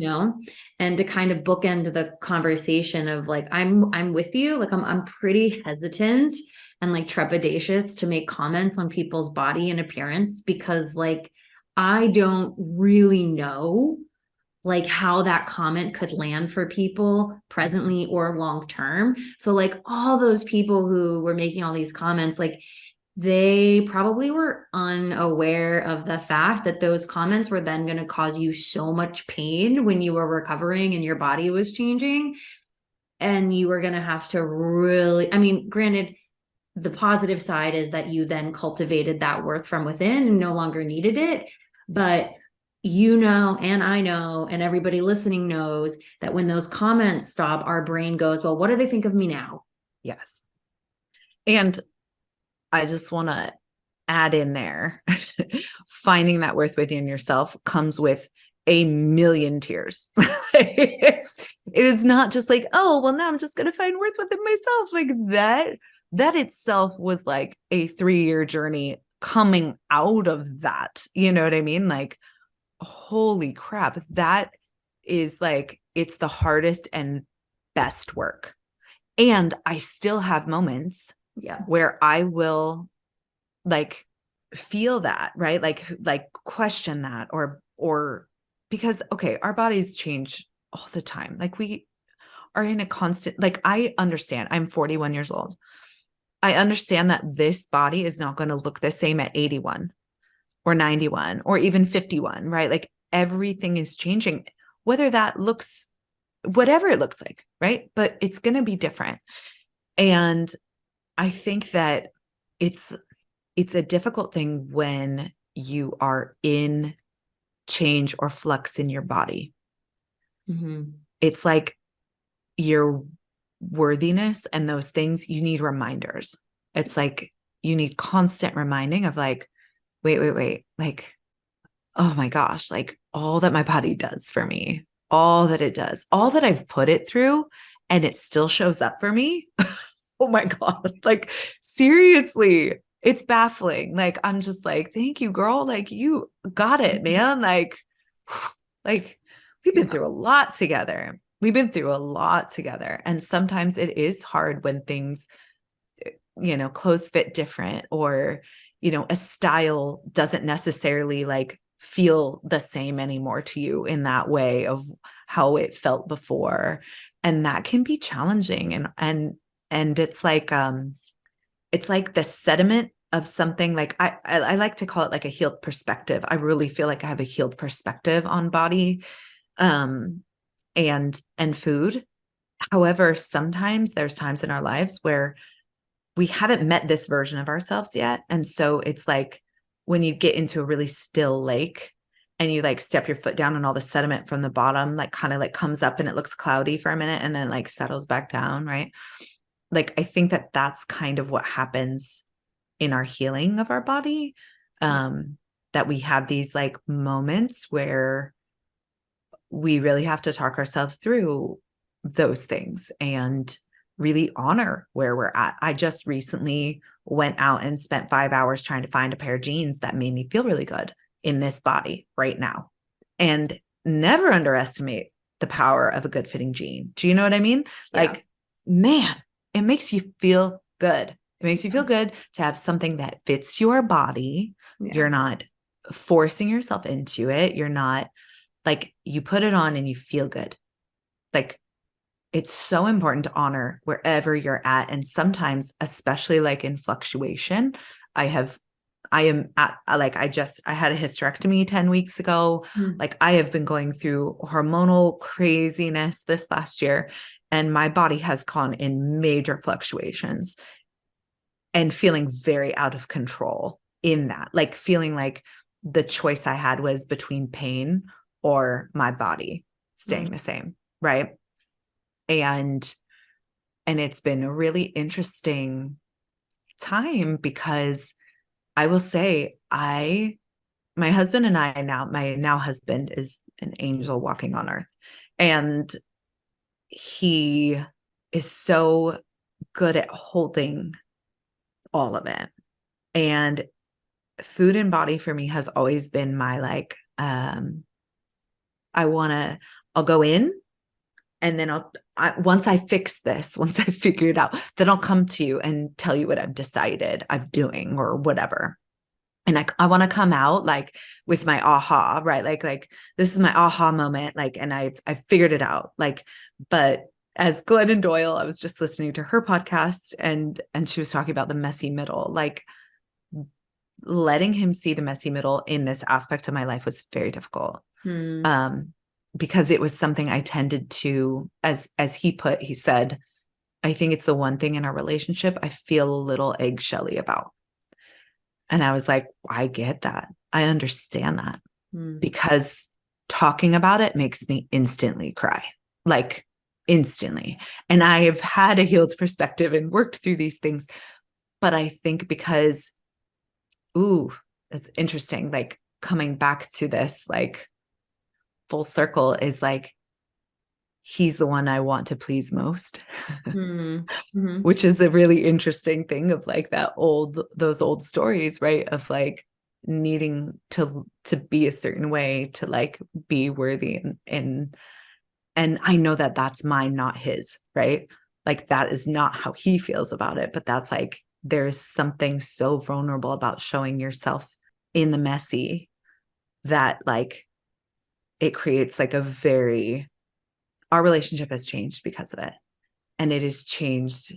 It has been that one of the hardest seasons for me in body stuff that I've come across since like feeling that, like really restoring and being able to like view food as like, oh, I get to eat. Like, I don't ever even think about food. I just eat food. You know what I mean? Like, it's not even, I'm like, I can't even believe that I'm saying that right now, because if you had told me that like my brain space would be occupied by anything else other than what I'm eating and how many calories and like at what increment and all of that, like I'd been like, what? That's possible? Like, that's a thing? Like, we can get out of that space. But I think truly, like, I don't think I would have come where I'm at in my journey if I hadn't had a healed perspective of that, to make space to heal all the other things. Do you feel like that? Do you feel like, okay, like, yeah, that your brain space like freed up after that, like freed up so much so that you could address like other things? I want to know. Tell me. yeah, yeah, 100%. Yeah, it monopolized so much mental real estate. Yeah. And healing the food stuff and the diet mentality freed up so much spaciousness. I relate to it as like, I just have peace of mind now, because I don't have all of that mental gymnastics and mental chatter about what to eat and when to eat and how much to eat and what I shouldn't eat and should I even eat. And right. So yeah, deeply, deeply relate to that.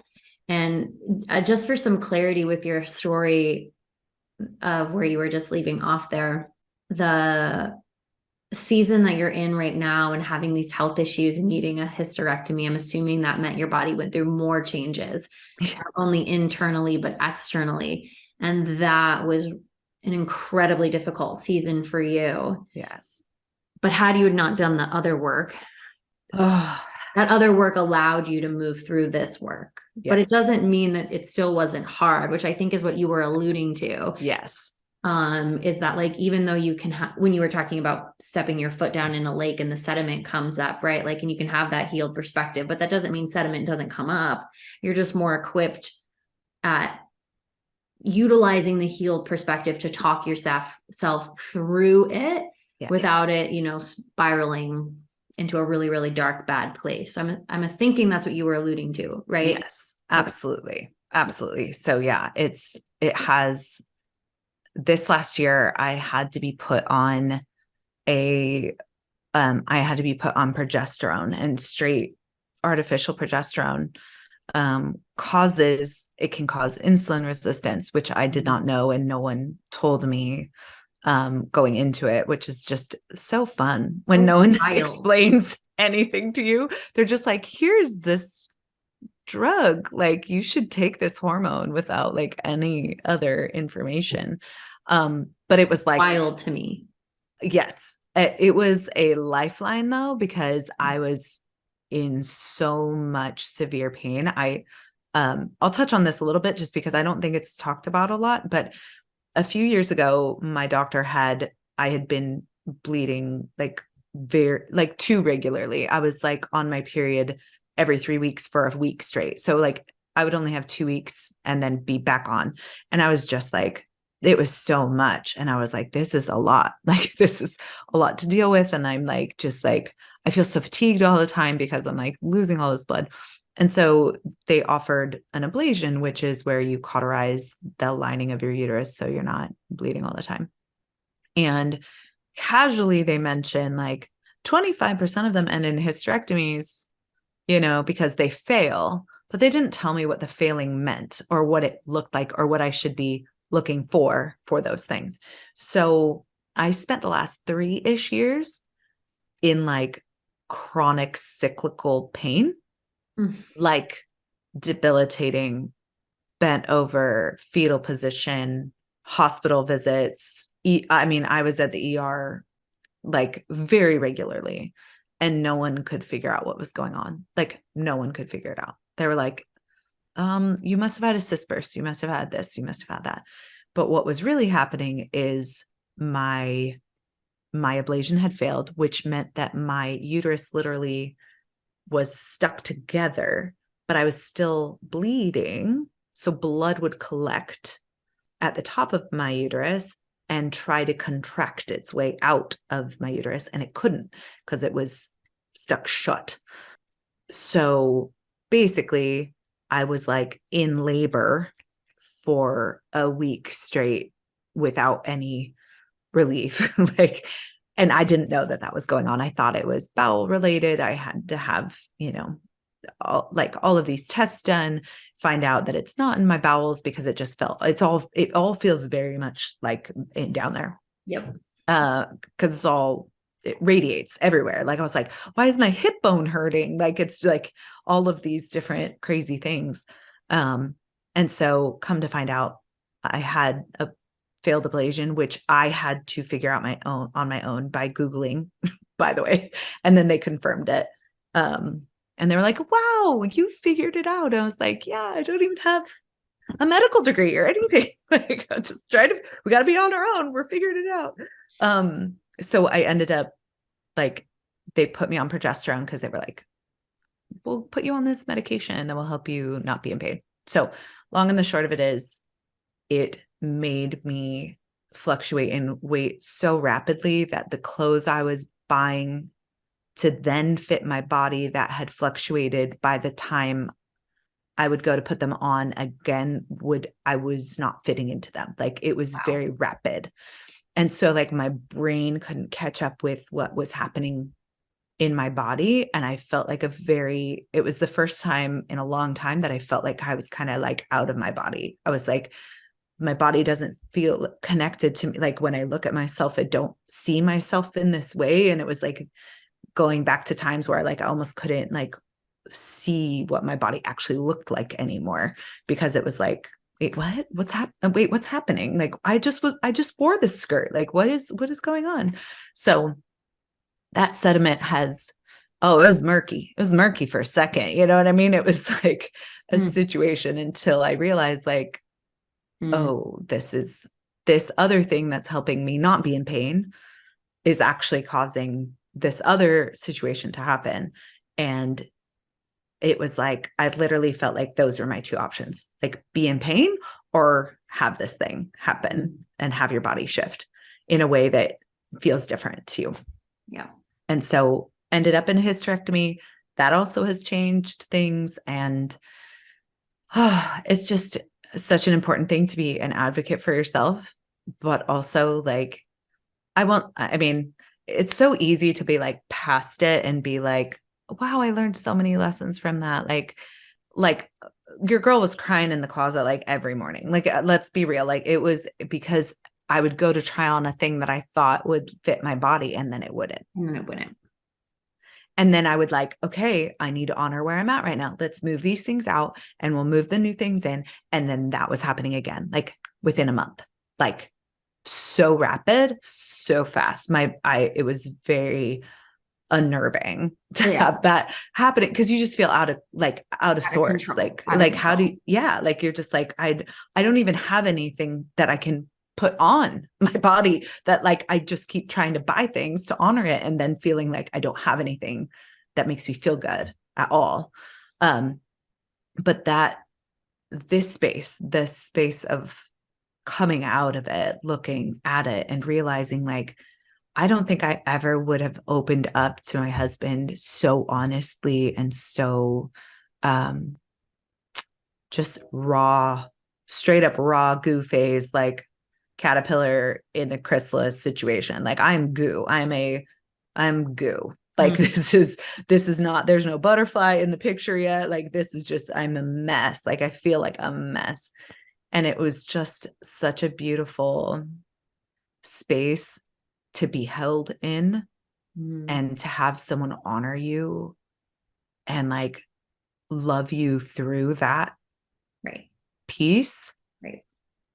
It just was like, it was a gift. It was a gift. And I, it's just an interesting, we were talking before about how like you had posted something about like the romanticized version. Oh my gosh, I just relate to this so much. And like, why don't you explain that a little bit? Because I thought it just resonated with it so much. Yeah. And then you can kind of share, like the whole reason why we ended up getting on this podcast together, deciding to come and chat. Because I didn't actually, this is just a tangent, but I didn't actually fully know how much body stuff you had. Like it wasn't something we like really talked about in breathwork, or and your Instagram isn't about it. So I didn't know. Yeah. But I ended up posting, I was listening to another podcast actually with Africa Brooke, and not sure if you guys know who she is. But she was talking about how she used to romanticize the version of herself when she was drunk. So she's now sober, but she was an alcoholic. She started drinking at 14. And when she was drunk, she seemed to be more confident, and she was just outgoing and flirty and friendly and had this party girl image. And she felt like drinking allowed her to not worry about her insecurities, or to walk into a room and not worry about them. And she would romanticize that version of herself. And she didn't say this, but I kind of like was inferring it from her story. That it like kept her in the addiction longer, because she was like, but this version of me when I'm drunk, like I'm so amazing. And then we can kind of look back when we're in a healed perspective, and look back and kind of romanticize that version and reminisce about it. And almost like, maybe we should go back there. Like maybe I should drink again. Without really reminding ourselves of just like how dark and how bad it was. And as she was telling her story, I just kept thinking about how we do that with our disordered eating. So we romanticize, we we're like, oh, but like I was so thin back then and I was so happy and I really was more confident and like everything really was better. And it's like we remember these little, we romanticize it. We remember the parts that were good, because I'm not denying there are getting those compliments that you got, Rachel, right? Felt good. We romanticize it, but we need to be honest with ourselves of like, there's a reason why we're here right now doing this work, trying to heal. And it's because that those things that we were doing led us to a dark place. Yes. So that was the post that like ended up sparking our conversation. Yes. So why don't you talk about like your, because like what you just went through and what you just shared about your body changing in this and having a hysterectomy, and I don't remember all of the terminology that you used, but it just sounded really traumatizing and really traumatic and like very destabilizing to have all of this shit happening and to be in pain. That sounds horrible. And it sounds like you're on the other side a little more. Yes. I will say that. Yes. Okay. I feel like things are kind of like coasting right now. Like we're in a better space now. Yes. Yeah. So you were romanticizing. So why don't you tell what you were romanticizing? And yeah. Yes. Okay. So, okay. I have this picture actually of me that I did not realize was still in my phone. I was taking, I actually deleted, like I had a whole, like, as probably every single one of the people listening to this podcast does, but you had like that file in your phone of the progress pictures that you've taken over this time. So I ended up deleting that like long ago, maybe like a year ago. I deleted it because I was like, this bullshit is crazy. And this like makes me not feel good. So I deleted it, but I had hidden a picture that I didn't remember hiding. And I was taking pictures of my surgery because I have a friend who is going to be going through a hysterectomy as well. And I really was trying to keep her abreast of like, okay, look at like, these aren't even that bad. Like, look at these, like they're tiny little cuts. You know what I mean? I was like trying to like, we're going to be okay. Like, we're going to get through this, like just, but taking these pictures of like, okay, this is what this is at week 1, week 2, week 3, week 4, right? Like swelling and discomfort and just giving her updates on how I was feeling and all this stuff. Mm-hmm. But I had it in my hidden folder. I like put them in my hidden folder. So I go into my hidden folder and then I like scroll up and I see this picture of myself. And I was like, oh, and it wasn't even the body that actually struck me the most. It was my face. Because I looked at my face and I looked fucking miserable, like so miserable. And I was, but in all the other pictures where I'm posing and I'm looking happy and it's cute, like look at this cute outfit I'm wearing, like it's a whole different perspective, right? But the actual version, the reason that post hit so hard was because after I had been more weight restored and feeling much more normal in my body and kind of feeling like it was stabilizing, and it'd been around, stabilized for a while. I went to Hawaii and I was in this season of my life romanticizing like, oh man, I like what I would do to just like be back in that body, like be back in that body where I was, and I was tan and I was feeling cute and I was having such a good time with my husband and I was doing all these things. And then of course, like your phone does, it like brings up a picture of like when, when you were at said place because you randomly thought it and all of a sudden it's on your phone. I see this picture from Hawaii and my husband had taken it because there was this gorgeous rainbow. And I was like, wait, let me get under the rainbow and I'm going to like open my mouth. So I have like this open mouth, like rainbows coming in. And I remember he took that picture and I was like, oh no. Oh, no. Like, he's like, what? And I'm like, oh, absolutely not. Like oh my God. I do not like the way I look in this picture. And it was like, I was in my closet being like, oh my gosh, wouldn't it be so nice if I could fit into those bathing suits again, right? Like this whole thing. And then this picture pops up and I was like, oh, Rachel, you think you were happy then because you're not in that space right now, but like, has it ever been good enough? Like, it's never good enough. Like, even that picture of me at my most distorted, where my face looks miserable, like, that was never enough. Like, we romanticize these like versions because we think like, oh, if we only thought how we were now and like we're just in this body, right? Like everything would be fine and we'd be so great and everyone could take pictures of us and we wouldn't ever worry about the angles they were taking it from or like any of those things. And I was like, holy shit, I am doing that with myself. Like, I'm viewing this version of me a year ago as like the ultimate. She was like call me Beyonce walking down like that little beach. You know what I mean? Like, I was feeling myself, right? But in actuality, like, there was moments like, yeah, there was moments where like it was great, but like there are moments where I had a full blown meltdown about that picture and how my arms looked. Yeah. Yeah. And so I just felt like that was such a beautiful understanding to come across and be like, oh, wow, like, yes, yes. Like, next time you think of that, like, actually remember all of the other things that were like at play, you know, like all, like you think it was just what your body looked like, but it was so much more. There were so many other things. Yeah. Yeah. Yeah. Like, it's easy to, when you're not feeling good about yourself, and then you look at a picture of yourself when you're thinner, you think about when you were thinner and you're like, if I just looked that way right now, then I wouldn't feel the way that I'm feeling. Yes. Right. So it's kind of like a way that we armor ourselves from the pain that we're feeling now by like this illusion of thinness is going to save us.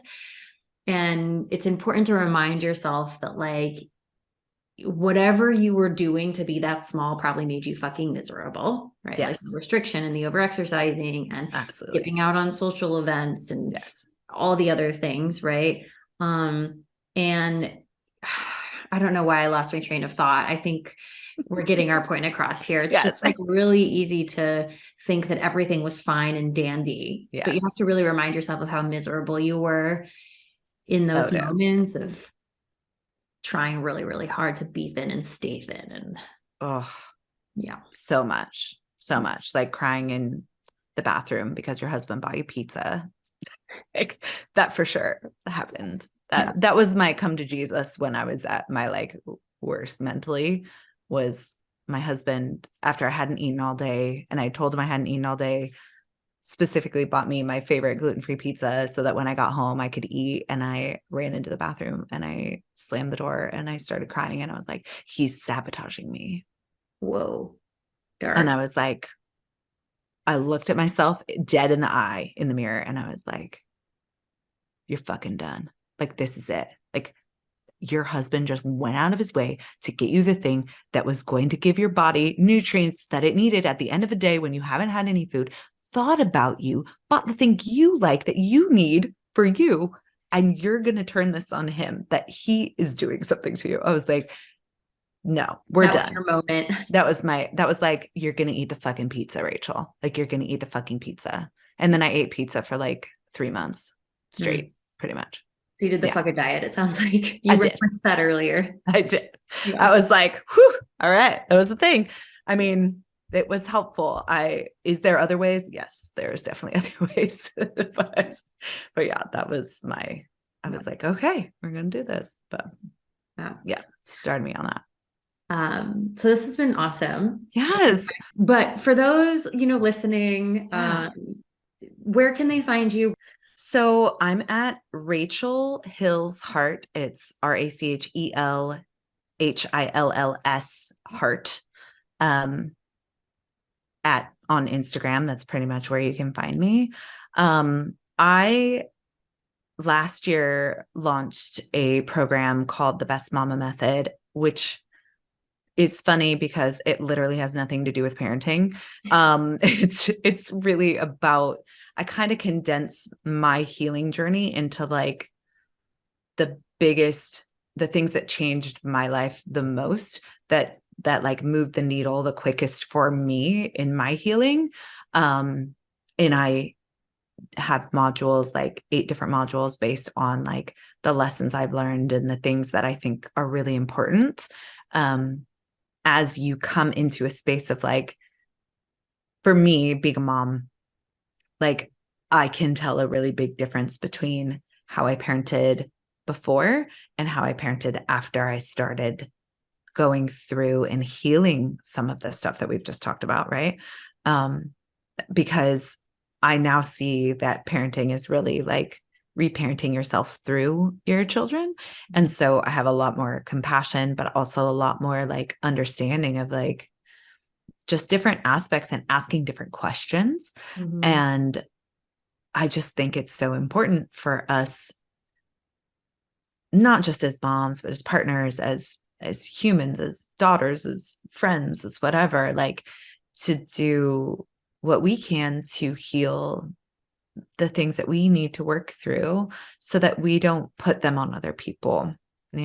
I think that's what I was doing with my kids, right? Like when they wouldn't like something I made, right? Like I would take it personally instead of being like, wow, they're a human that has different feelings. Like it's okay. Like I don't take it in that way. And I realized like how much different I approach every relationship in my life now that I have a more healed perspective in these different ways, right? So it's a 3-month, like super high touch program. We meet each week, and I believe, crossing fingers, that it's going to be like ready to rock and roll this February. So it'd take us February, March, April. And yeah, it's a deep dive. It's like not a surface level situation. It's like for people who have like, I've read a lot of self-help books and I still feel like I'm like having like these things come up, it's more of like that space of like, okay, you need someone. Like I love, love, love. My favorite thing to do is like to lead women to their own healing. And so with breathwork, which is like, oh my gosh, it's just my favorite.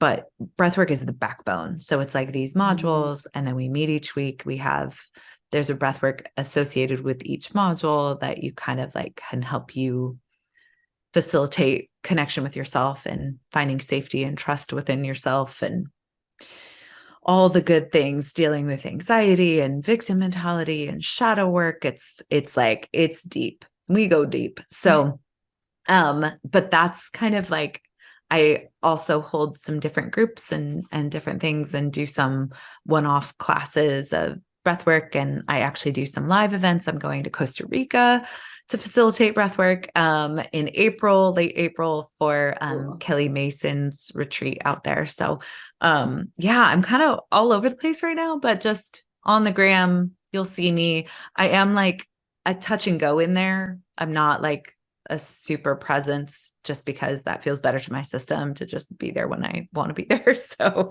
but yeah, I love people. I love to connect with people on there and like if anyone has questions or, on any of the subjects we talked about, like I just love deep diving with people and sending them videos or, messaging them to just, I think, and if I'm just going to speak for myself in this, but I would assume that maybe you feel this too, is like when you have experienced like the depths of hard, like when you are out of that and you get to look at your life and just like live a beautiful, full life, like you want others to feel that way too. And you want others to really like thrive in their own life. Like the best thing that anyone could ever say to me is like, I gained this knowledge from you or integrated these things, right? You taught me these things. And now I'm on my own doing these things and living my freaking best life, like, because I think sometimes we just need someone to come along beside us. We can lone wolf it sometimes. Like there are times and seasons where I have, and I have found so much like it's hit a different way and really so much growth when I do it with somebody else. So when I have that person alongside of me who's really like the biggest cheerleader and like, you can do this, like we got this super normal, like normalizing the things that we're going through. It feels so much better for, at least for my system, to have someone alongside me and do that. So I love to do that for other people. Because really, like, we are our own healers. I really believe that. So it's not really like I have a secret potion medicine bottle that I'm just going to give you once you join my program. But it's like, no, I'm just here to witness you discover the things that are inside of you, like already. Totally. Yeah. I agree with that massively. Yeah. Yeah. Like you just have somebody help guide you to yourself. That's it. Yeah. Just back to yourself. Yeah. This has been so awesome, Rachel. I've loved getting to chat with you. Yes, this is such a good time. I love it. Thank you so much. Me too.